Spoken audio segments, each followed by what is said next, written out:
What's up, everybody? It's your main man, Eddie Monster here. We've got another special edition of Eddie's Top 5. And if you didn't notice, this could be very well the sign of what Top 5 we are doing today. That's right, we are covering the Nine Inch Nails, considering I just saw them the previous weekend. So, while I anticipate the release of the Tron Ares soundtrack, which is September 19th, I figured I would give you my top 5 Nine Inch Nails album of all time. And it was kind of a difficult list to do, right? At least what would have been number 5 versus honorable mention was a little tough. And then the top 3 were a little tough for me. But nonetheless, honorable mention goes to The Slip. That was a time period matched with what came at number 5. It was a time period that I was a little bit out of the game with the Nine Inch Nails, only because they were doing that Ghost 1 through 4 thing and whatnot. But nonetheless, there you go. Slip coming in as honorable mention. So at number 5, we've got quite the interesting album. We've got Hesitation Marks, plural. Coming in at number 5, it's got some great songs on it. Copy of an A, Come Back Haunted, Everything. Good stuff.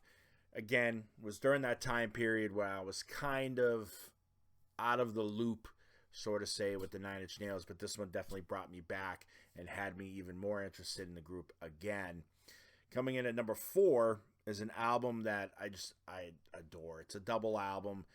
It's The Fragile. You know what I mean? Like, this is, to me, such a great record from the group. I am obsessed with a few songs on this, and I wish he had played some material off of this album. I really did. I would have loved to have heard We're in This Together.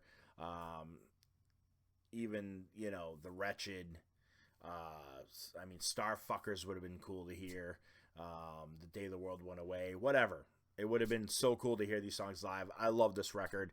I recently have been repurchasing like old albums on CDs that I once had before. Something happened, they either got messed up during a move or I lost them, whatever. And The Fragile, I saw it available at one of my local record stores, and I instantly grabbed it and was like, I fucking remember this. So, yeah, there you go. Coming in at number 3, this is where it gets tricky for me, and this was a last-minute change to what was at number 3, because these top 3 albums are the 3 albums I love the most from the Nine Inch Nails. So coming in at number 3 with Teeth, this was like,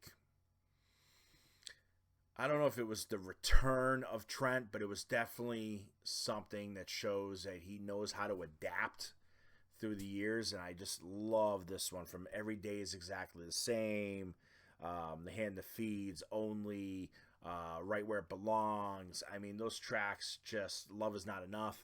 Such an awesome record, in my opinion anyways. Definitely a great record to come back with after The Fragile. Totally transformed him. Gave himself a little bit more of that industrial dance kind of feel to it. That's why I love With Teeth. It's the album that actually brought me back. Like, I've been brought back to the Nine Inch Nails several times over life, just because it's like it's so long between releases sometimes that you end up forgetting, like me. And then something like this comes out and you're instantly like, fuck, Nine Inch Nails, dude. Like, what the hell? Coming in at number 2 is Downward Spiral. I know some of you may have this as your number 1 Nine Inch Nails record. And very well, why not? Right? True.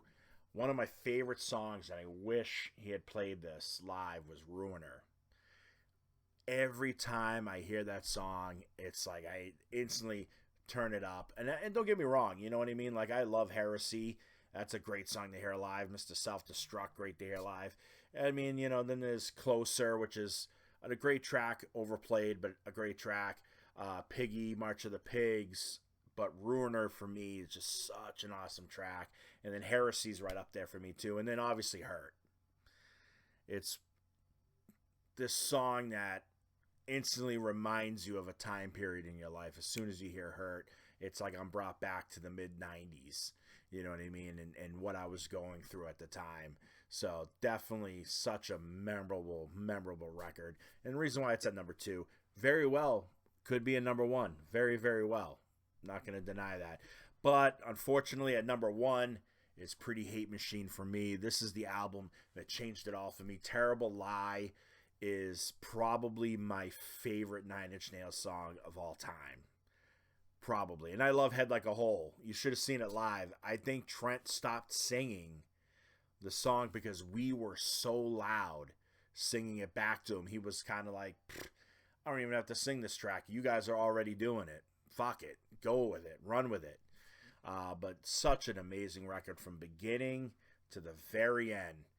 Just amazing track after track. Down in It, Sanctified, so amazing. Sin, Something I Can Never Have, Down in It, just awesome. This is pretty much the time he put a stamp down and said, I'm the new fucking king of industrial music. Fucking listen to me. That's it. Trent motherfucking Reznor. There you go. That's my top 5. Again, everybody's list is always going to be different. Downward Spiral might be your number 1. Hell, With Teeth might be your number 1 album. Who knows?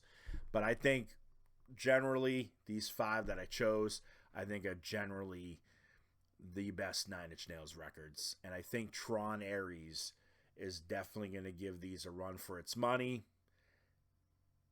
If anything is like the track that we've already heard, that could be a possibility. Also, right, Trent, if you're out there, those remixes that you did of Closer and everything at the concert, please release those. Those were awesome. We'll see you guys next time. Stay metal.